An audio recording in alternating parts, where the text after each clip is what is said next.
Namaskar, Adab, Khoshamdeed.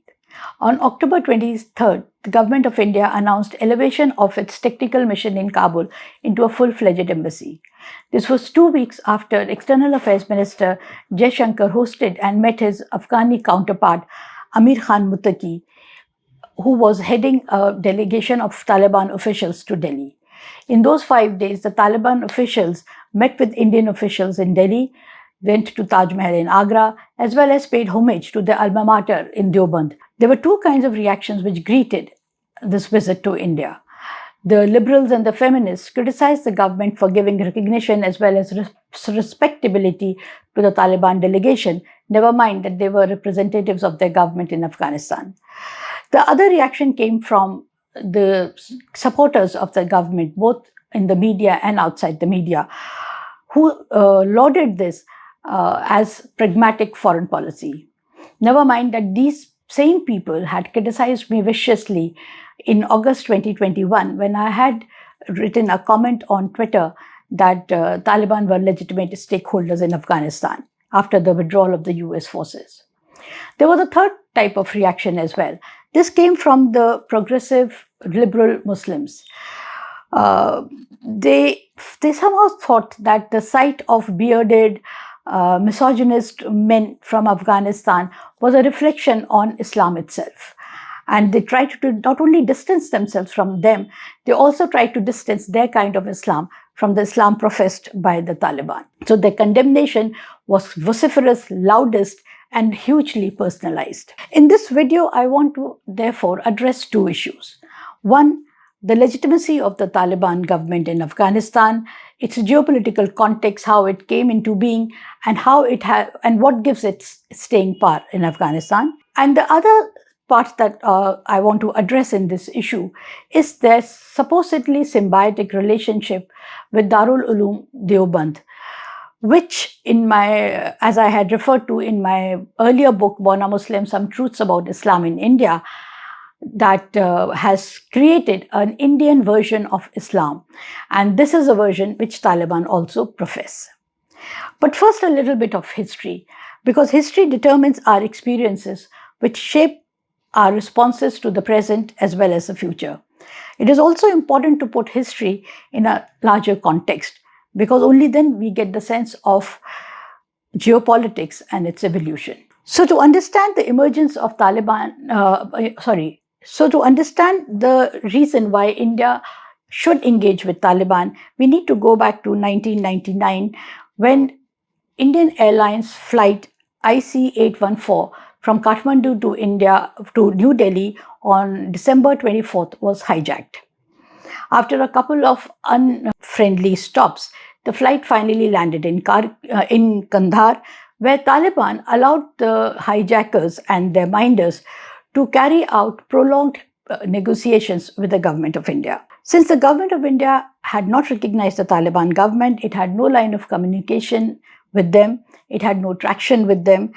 And in the absence of all of these, India had to suffer the ignominy of watching its foreign minister, late Jaswant Singh, escorting 3 dreaded terrorists, Omar Sheikh, Masood Azhar, and Mushtaq Ahmad Zargar, to Kandahar. There were also rumors that Singh was carrying the ransom money of USD 2 million in cash. All of this led to the blatant realization that even if India did not recognize the Taliban regime in Afghanistan, had it kept up with some kind of communication with them, maybe it could have had some traction with them, which would have enabled it to bargain harder with the hijackers through the Taliban. This was the reason, this realization was the reason that when the US troops finally exited Afghanistan in August 2021, India, though it did not recognize the Taliban government, it established informal communication with them and continued with that. Not only that, the investments which Indian government had made in Afghanistan when the US was ruling Afghanistan under the chimera of local government, this cooperation and investment under the garb of humanitarian aid continued even after the Taliban takeover of Afghanistan in 2021. Till date, India has invested over $3 billion in Afghanistan under various schemes and projects. So safeguarding your investments is not only sensible policy, it is also necessary to ensure that these investments yield results in the long term. Now, coming to the two issues that I want to raise in this video. The first is the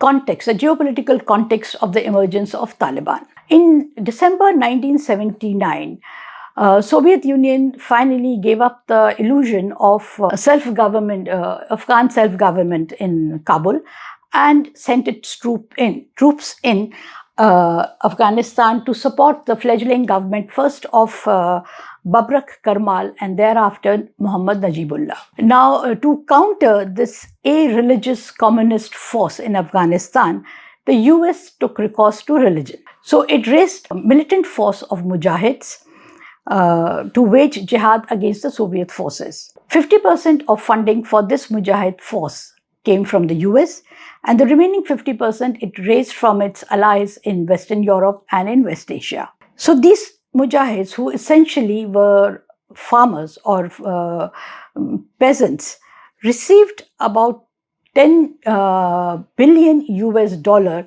over a decade to fight the Soviet troops in Afghanistan.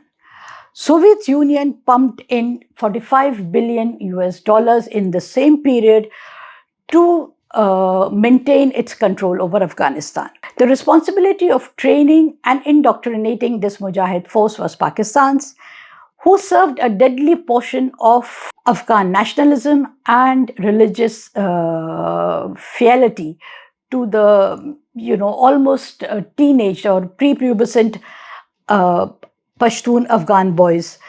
Hundreds of madrasas were opened by Pakistan along the porous Pakistan-Afghanistan border, where these boys were fed militant Islamism as well as Afghan nationalism. The course material for teaching or tutoring these boys came from Darul Uloom Deoband, which is why Taliban regarded it as their alma mater. The consequence of all of this was that the primarily agrarian, tribal, semi-literate and primitive society was totally militarized. Even small children became familiar with heavy and lethal weaponry, which was pumped in by all sides. So, with US money and weapons and Pakistan training, the Mujahids succeeded in 1992. Soviets were defeated and they had to quit Afghanistan, paving the way for various factions of the Mujahids to come into Afghanistan and occupy whatever territory they could. Once the infidels were out, these various Mujahid groups started slugging it out among themselves to extend their area of control within Afghanistan. This led to a very bitter, very brutal civil war of over 4 years, after which Taliban emerged victorious and they formed their government, created their emirat in 1996. Having known nothing but fighting and memorizing Quranic verses, none of which they understood, Taliban worldview was limited to only this: religion and religious war. Now coming to the second issue, Darul Uloom Deoband and its connection with the Taliban. Again, a little bit of history. Darul Uloom was founded in Deoband in 1867. It was a consequence of the persecution of the British against Muslims after the rebellion of 1857. As is well known, the worst victims of the British reprisal were the Muslim population of mainly UP and Bihar. And so to consolidate this, to save the religion of Islam, which the Muslim ulama at that point, the surviving Muslim ulama, felt was under threat by the British, they started this seminary in Deoband.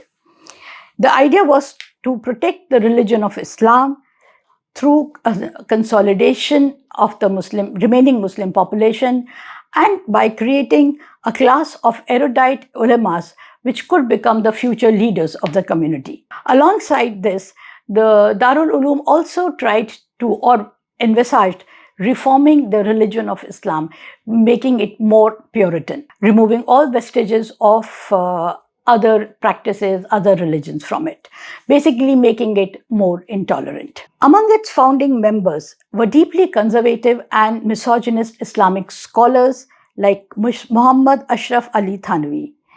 Now, Maulana Thanvi is famous for having written the book Beheshti Zevar, Jewels of Paradise, which is a how-to manual for a Muslim person to lead a more Islamic life. Now, Thanvi's focus in this book was not only to reform the Muslim society, especially the women, but also to tell the Muslim men how to keep their women faithful and obedient. Basically, to keep them at home, away from the public eye. So with this sort of misogynist leadership right at the beginning of its founding, the very substantive part of Darul Uloom Deoband's teachings was driven against women. Now, Beheshti Zevar apart, the focus of Islamic education at Darul Uloom, apart from exclusion of women, was also to create a very Puritan form of Islam, as I mentioned earlier, in thinking, in conduct, as well as in appearance. I had visited Darul Uloom in 2018 when I was researching for my book, Born a Muslim. At that time, a lot of new construction, new wings were being constructed there. But even without those additional wings, in 2018, Darul Uloom had the capacity of housing 5,000 students, and these were resident students. Every year, 2,000 students passed out of Darul Uloom. A network of 300,000 madrasas all across India is affiliated to Darul Uloom. Kids studying in those madrasas get the certification from Darul Uloom in Deoband. Apart from that, Darul Uloom Deoband also publishes a large number of books which are available both through their various bookshops across the country as well as online. After partition, a lot of alumni from Darul Uloom migrated to Pakistan. They carried their learning with them and they established similar madaris in Pakistan. Not only that, a lot of Darul Uloom literature was translated in various languages, including in English, which is available online on different websites. In fact, when I wanted some literature from Darul Uloom in English language because I could understand that better, I could easily download them from various Pakistani websites. So in November 2018, when I was there, I had an interview with the Muhtamim of the seminary, the Darul Uloom seminary, Mufti Abul Qasim Nomani. Among other things that I asked him about Taliban and how the education from Darul Uloom has led to the creation of this extremely primitive, violent and intolerant group. Mufti Nomani countered my question by giving me the example of Indian students. He said that it is true that certain number of students from Afghanistan used to come to Deoband under the Government of India policy, but it was a minuscule number. The majority were Indian students, and just look at them. How many of them have turned into Taliban? I had to agree with him because education alone is not responsible for the way you can turn out. Your social environment, your politics, your economic conditions, everything else is equally responsible. Having said all this, I want to just toss a few figures at the viewers so that they get a better sense of how we need to see Taliban, in what context we need to see them. In the 2024 report, the Cost of War project run by Brown University in the US estimated that after 9/11, the various wars waged by the US directly killed around 940,000 people and indirectly killed 3,800,000 800,000 people. These wars were waged in countries like Iraq, Afghanistan, Pakistan, Syria, Yemen, Libya, and Somalia.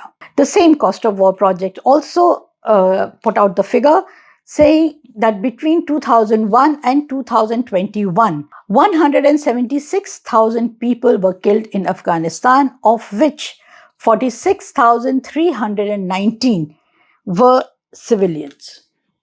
I don't want to get into, go further back into history and go into Vietnam War or Nagasaki, Hiroshima bombing, or, the Stalinistic era in Soviet Union. And I don't even want to touch upon Israel's genocide against Gazans.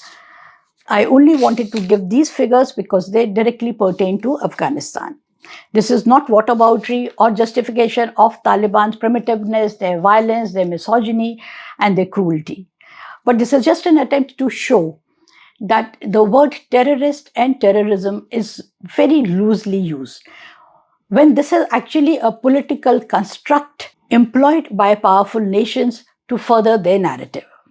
So we need to be mindful of how we use these words, how we bandy them about. Finally, the last bit. Why should we engage with Taliban? Simply because it makes a strategic as well as humanitarian sense. As I mentioned earlier, India has made huge investments in the future of Afghanistan, and it's only logical that we safeguard those investments.